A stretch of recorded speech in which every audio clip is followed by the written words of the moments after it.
टीना और शिवम के साथ रहते थे। अरे लता, आ गई तू।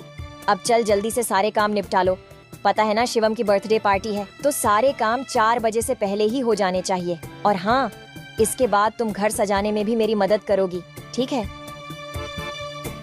ठीक है मालकिन, मैं पहले जाकर घर के सारे काम निपटा लेती हूँ। इसके बाद घर को सजाने में मैं आपकी मदद करूँगी। ऐसे लता घर के सारे काम करने के बाद हेमलता की घर को सजाने में मदद करती है। हेमलता और लता मिलकर पूरे घर को अच्छी तरह से सजा देते हैं। अच्छा मालकिन, मैंने घर के सारे काम निपटा दिए हैं और पार्टी की सारी तैयारी भी हो गई है, तो अब मैं घर जाती हूँ। हाँ ठीक है, लेकिन पता है ना तुम्हें आज शिवम की बर्थडे पार्टी है, तो तुम शाम को 7 बजे अपने बच्चों के साथ पार्टी में आ जाना। और हाँ, मुझे तुम्हारी थोड़ी मदद की भी जरूरत होगी।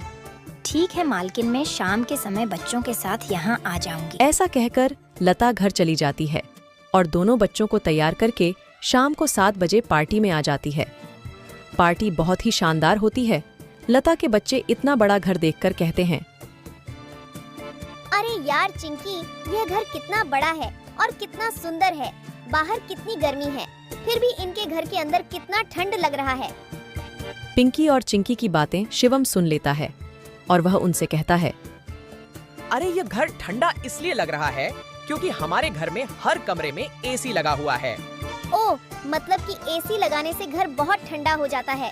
दीदी, हम भी अपने पिताजी को अपने घर में एसी लगाने के लिए बोलते हैं ना, हमारे घर में भी बहुत ठंडा लगेगा। चलो बच्चों, इधर आओ, केक काटने का टाइम हो गया है। जब केक काटने लगता है तो पिंकी और चिंकी एसी की ठंडी ठंडी हवा खाते खाते शिवम के कमरे की तरफ चले जाते हैं और शिवम के कमरे के बाहर खड़े होकर एसी की ठंडी ठंडी हवा का मजा लेने लगते हैं। एसी की ठंडी ठंडी हवा खाते खाते वह दोनों कमरे के अंदर चले जाते हैं। दीदी, यह कमरा तो सबसे ठंडा है, इसमें कितनी ठंडक है। और दीदी, यह देखो, यह बिस्तर कितना सुंदर है, बिल्कुल मखमल जैसा। दोनों बेड पर बैठ जाते हैं और ठंडी ठंडी हवा का आनंद लेने लगते हैं।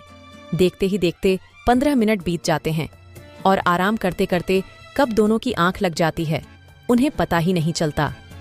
इतने ही देर में अचानक से शिवम की बहन टीना कमरे में आ जाती है।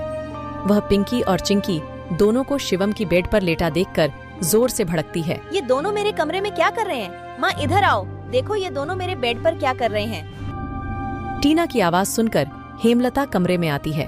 तुम दोनों अभी के अभी मेरे बेड से उठो। पिंकी और चिंकी हेमलता की आवाज सुनकर जग जाते हैं